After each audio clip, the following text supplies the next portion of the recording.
Hey guys, I'm KBM. Welcome to my channel and welcome to the first ever video on this channel where I'll be doing genuine content. To be honest with you, what I'm about to do now wasn't really supposed to be the main project that I was supposed to be leaning towards on this channel. But things changed. A lot changed. I changed my mind and I got something to talk about. I got a lot on my mind. I've got a lot on my chest. And what better way to do it by using this opportunity to take it all off and speak to you guys about what I need to say. So, let's get to it. Okay.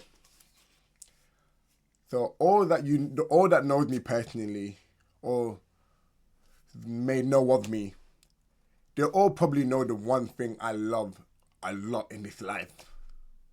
And it's Liverpool. I'm a Liverpool supporter. I've been a Liverpool fan since 2008. And all my life I've been enduring ups and downs, highs and lows. And today I'm going to give you my analysis and my review on this season. So let's get into it. So, there is a lot to say. I don't even know where to even begin. So let's talk about the team. Let's talk about the team going into the preseason. Obviously, last season we just came off of winning our second Premier League in 6 years, our 20th league title, and thankfully to a lot of those players, mainly to the contribution of Mo Salah, we were able to capture our 20th league title, and we genuinely thought we was heading towards a dynasty. We thought this was it, the way everything was going after that. I'm sure the board had a lot of plans. The sporting directors, Slot, everybody. I'm sure we all had a plan, but it just all went downhill from the moment preseason started. Yeah. I'm not going to get into it about preseason, but I feel like preseason is where, obviously, like, the whole issue we're dealing with right now this season, I feel like you could kind of see the clues, the hint. Most of us Liverpool fans would really say that most of the signs were there from back in February when we played PSG from the first leg. And that's not a bad thing to say. I kind of hear it. But at times, though, you can kind of really say that it wasn't as bad as it is now. And I'll get to that bit. So, I remember seeing in preseason that we were playing against AC Milan and a couple of other teams I can't really think of in the back of my head. And on transition, we was really poor. I feel like we was really easy to get counted on. I feel like it was very easy for opponents to just bypass our midfield and just create chances just like that. Obviously, someone like me, alongside with a lot of people, would probably say to use the excuse that, don't worry, it's just preseason, this doesn't matter. But boy, oh boy, oh boy, were we in for a treat. Oh my days. So, it started off with the first game of the season. Well, first 7 games of the season, we started really well. We beat Bournemouth 3-2. Second game of the season, we played Newcastle, beat them 3-2. But I'll be honest with you, that Newcastle game is where I sat down and said to myself, something's not right here. And the reason why I realized it in that game is because we all knew at St. James Park, we all know what St. James Park like. The atmosphere is going to be raising. Everyone's going to be up for it, especially over the Isak saga. It's going to go crazy. But we managed to bypass that. We managed to kind of take it in, stay calm, stay composed, and just soak the pressure. And then when the pressure dials down, that's when we see the opportunity. And we did. But we went 2-0 up. Gordon got a red card, 10 men. Tell me why us who had the advantage in the scoreline being 2-0, while they have the disadvantage, 10 men. We concede 2 goals. Not only that, but we were getting absolutely dominated. A team of 11 men couldn't hold the ball. We were getting counted and counted and counted. Like, Newcastle were bullying us. We felt like we were the one who had 10 men on the pitch. It was crazy, and that's when I saw the issue. That's when I said to myself, there's a big, big, big problem here, because if you're getting dominated and you're 2-0 up with 10 men and you're bottoming a 2-0 lead to 10 men, there's an issue. There's an issue. And I'm going to get to that issue, but that's where I really started seeing the problem. I feel like also as well, as the game went on, I feel like every game, I feel like we were convincing in most of the games. I feel like Bournemouth, we were 2-0, but obviously we dropped off, got complacent 2-2, ended up winning the game 4-2. Cool. Newcastle, cool. And then after that, we played Arsenal. Arsenal wasn't that bad. Wasn't too bad. Did we play Arsenal or did we play Burnley? I think we played Arsenal or Burnley. I think we played Arsenal next. We beat them 1-0. You know? Like, there was just like so many games where I felt like there was signs we go 2-0 up and then we bottle it. But like, I felt like it was just complacency. But unfortunately, at this point, that's not the case. There's a deeper issue. A deeper issue. As you can say now, right now we've lost 9 games out of our last 11 games. Yesterday, just had a game against PSV and we lost 4-1. 4-1. And other Liverpool fans, even Slot himself, are asking the question of how have we gone from someone who was as a team who was the champion of England, dominating every single team in England, to this. There's a lot of questions and there's a lot of answers, but God knows who knows the answer to those questions. Maybe God knows, but I think it's deeper than that. I don't know. Yesterday, in the first 5 minutes of that PSV game, I said to myself, well, even before the penalty, I said to myself, this doesn't look good. And obviously you can tell with the pressure on Slot, he's trying to change things up. Even though you include the 3 international break he has had to try and like switch something up, but it's just not working. At first, I felt like maybe we've lost such an instrumental player in Trent in terms of when we had to rely on him in our build-up and creativity, but I felt like that didn't matter. But maybe that could be the case. But I felt like even if Trent was here, I think this issue here would still be the case. I feel like there's just so many questions to answer. I feel like is it the tactic? Is it the system? Is it many more things? We don't know. And that's what other Liverpool fans are trying to answer. But I feel like in terms of transfers as well, I feel like we brought in Vert for 100 mil. We brought in Isak for 130, Ezekiel for 80, Kirk for 40, Frimpong for 35. I'm sure there's one more signing. Leone, unfortunately, injured in the Carabao Cup against Southampton for 30 mil. You know, like, and we're supposed to get Mark Gay but obviously that was left too late. But I feel like also the transfers as well. Like, I want to talk about that. I feel like I don't think a lot of people know the differences between a manager and a coach. And I'm going to get to this point where I say that I don't think Slot wanted the outgoing that has happened and the incoming that has happened. I think he wanted Isak, yes. But Verts, Kerkez and Frimpong, I don't know if he was his style. That's his style of players for his system. Coach don't have much say in transfers compared to managers. They don't have much say. It's only the sporting directors and obviously the CEO, Richard Hughes and Michael Edward. I also read a source earlier today that he as in Slot, did not want Diaz to go. And that answers a lot of questions for me. answers so much question for me. It's because it's very difficult. It's very difficult for Slot to have an idea, but then have certain players that you need to use, but you know as Slot, you know that these players are not going to be instrumental, not going to be effective for your system. So now you got to think of a whole new system to try fit as much of these players into your squad as you can.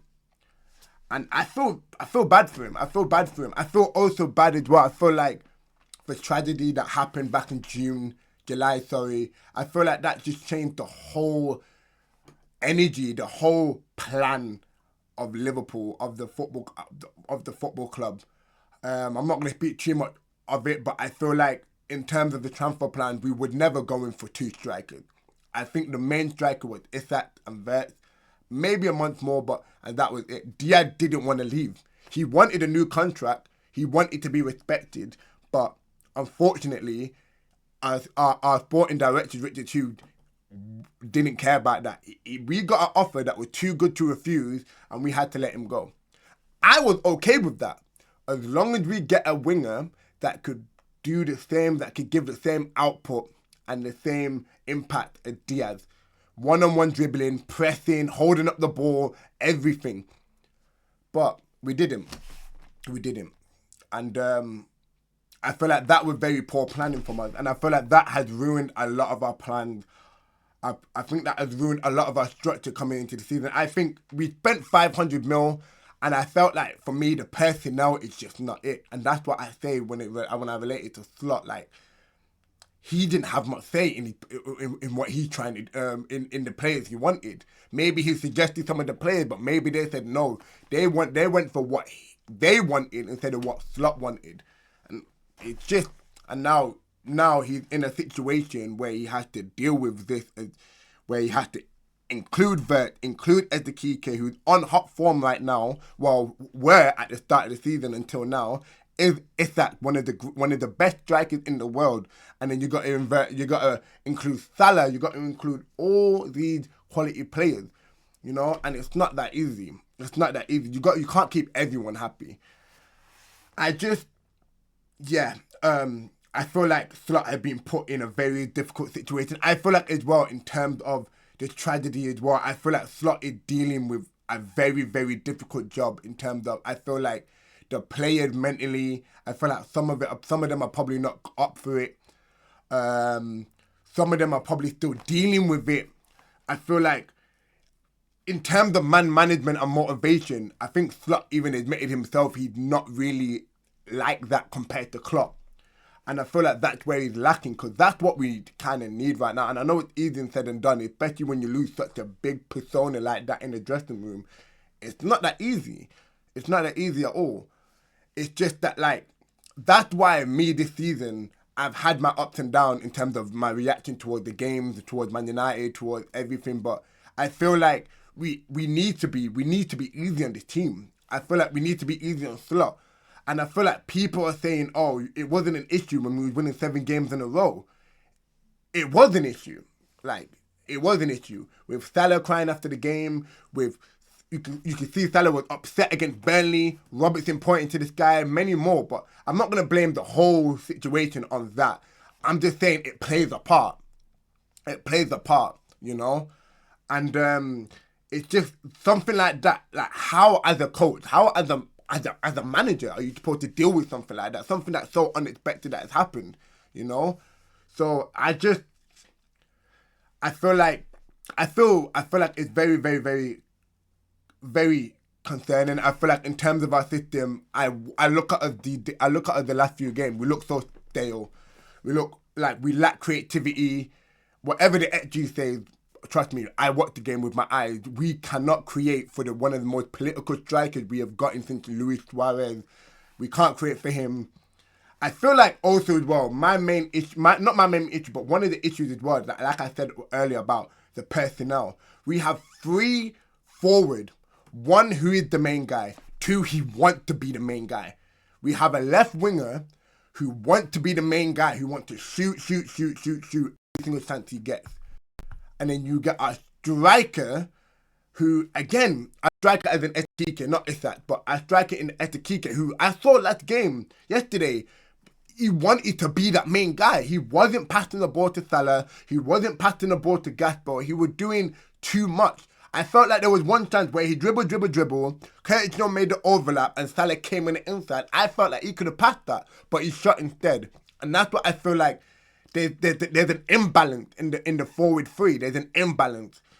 And I feel like that's something that we really need to work on, because I saw something about a couple of days ago where Mane said there was a balance between the front three. You got the one that wanted to score and do all the, the scoring and whatever, but you got the one who did the dirty work and you got the one who did the invisible work. When I say invisible, I don't mean nothing at all, but saying that like he's doing something, but it's very effective. But you get the idea. But right now, no one in that front three want to do the dirty work. If anything, they all want to do the clean work. They want to be the highlight. They want the highlight. They want the goals. They want their name written on the newspaper. Not one of them in Gasper, Etikike and Salah is willing to sacrifice. And I get Salah is trying to carry us on his back and be like, don't worry. But I think at sometimes there's moments where I feel like he could have been a bit selfish. Same as the Kike and especially Gasper, There's just so much to talk about, but I'm not going to drag it on and on and on. But I feel like there's an imbalance as well. But I feel like Kirkes has been up and down. I watched him at Bournemouth last year. The guy was the best left back alongside Cucurella in the league. He was amazing. He was genuinely amazing. I wanted him, but people now want to switch up with how he plays, but no one wants to give this type of transfer time. Frimpong, I think in the back four, we haven't really seen much of Frimpong, so I'm not going to get into it. But Wirtz as well. I've said it as well. I've watched Wirtz in the Bundesliga. He's someone who receives the ball in space and make things work by linking up and playing decisive ball. In Premier League, that's not that easy to do. There's rarely any space at all. Rarely any space. He's someone who needs a lot of time on the ball as well. But I'm not worried about Wirtz. In terms of Wirtz, he will be okay. Kirkes, I think he will be okay. Frimpong will be okay. Etikike and Isak, they will be okay. But the question is, are we willing to sacrifice? Are some of the players willing to sacrifice for us to allow those players to be okay? I don't know.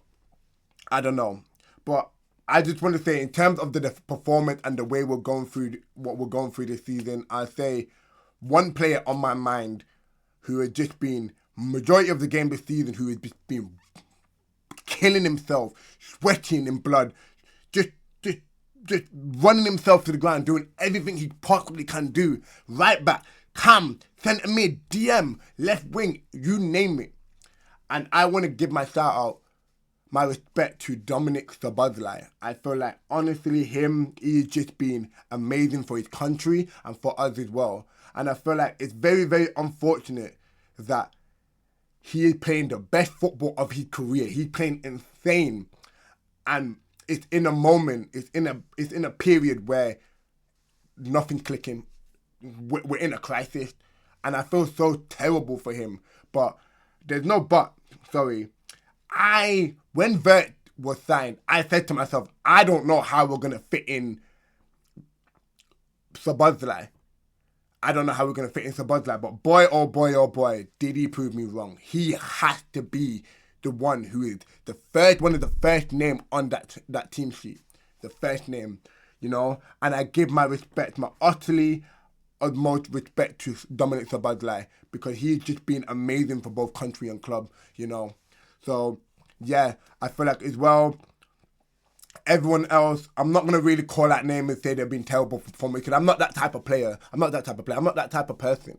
I'm not going to call people out, But I will say that, like, some of us need to step up. I also will say as well, in terms of stepping up, I feel like the tactic as well. I feel like the personnel, I said it multiple times. If you look at the teams of the likes of Arsenal, PSG, Man City, there's one more, Bayern Munich, they all have something in common. They are physical. They work hard. It's not even about technical. It's just that they're physical. They don't lose battles. Top teams don't lose battles. We are getting outrun every single game. Out-dueled every single game. Like, it's unacceptable. And I feel like some of our players need to toughen up, need to get dirty. And I say one player who likes to get dirty, Dominic Szoboszlai.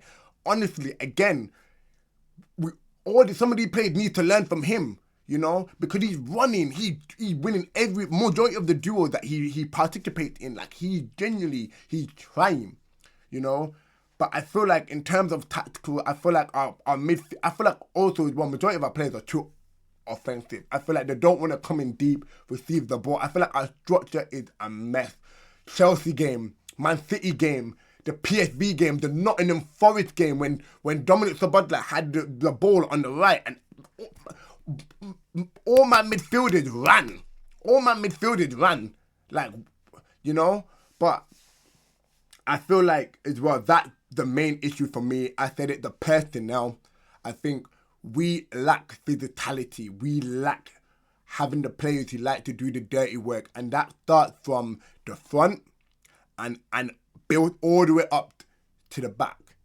We need someone like Mane said in the podcast, someone who press, like to get back and do it, like to defend, none of our front three presses like that. They do, but not to the intensity like Mane and Firmino did. Nowhere near, not even to the intensity Diaz did. Diaz worked hard. He ran himself to the ground. And this is why Slot didn't want to leave him. And then you got the midfielders as well. And I'm very disappointed in my midfielders. I feel like my midfielders, honestly, I feel like they need to be stronger. They need to be faster. They need to be more aware. It's like they're scared to get involved in these physical battles. One of them, so Dominic Szoboszlai, I'm not going to, again, mention him, but one of them likes to get in the battle, but he loses them most of the time, which is, I get that, but that just shows that, like, maybe right now, physically, you're just not up to scratch at the moment, so maybe you just need some time off. But there's also one player, again, I'm not naming anyone out, that I'm very disappointed with this season. I thought you would have, taken the next leap into, in terms of level, in terms of ability, but he just digressed. Like, I don't know what's going on. There's just so much to talk about, and I feel like it's very worrying. We are in a crisis, but yeah. I feel like as Liverpool fans, we can't be reactionary and say, yeah, Slot out, yes, okay, fair enough. I hear it, but also I hear if he stays. Like, he had a difficult job. Don't forget, we had a terrible summer. We lost someone important, right? And also, he's now having to deal with all these players that he possibly didn't want. And now we have to integrate them into his squad. Like, it's not an easy job to do at all. It's not an easy job to do. So, I feel like we just gotta be patient. I feel like we are in a crisis, and every team goes through it, but it's how we deal with it. And how we deal with it is that we stick together, we remain calm and remain patient, and just know that even at the end of the storm, there's a golden sky. Because, look, we are Liverpool Football Club. There's going to be storms. But you all know in our experience that at the end of that storm, again, like I said, there's a golden sky. So, next up, West Ham away at the London Stadium. My prediction, I think we'll get back to winning ways that game, but it's all about if Slot is willing to be ruthless to shut down some of the players who have been performing badly and integrate some of the players who need a chance. In terms of Gomez, needs a chance, Chiesa, Ramsey at right back, many more. Rio maybe, I don't know, but we will see. So yeah. That's my review, and that's my analysis today on my football club. Guys, thank you for tuning in. I'm Kyron, I'm KBM. If you guys, like I said before, if you guys want to be a part of the stories, if you guys want to be a part of the journey, like, drop a comment, and subscribe. Be a part of the family. You don't want to miss it. Love in a bit.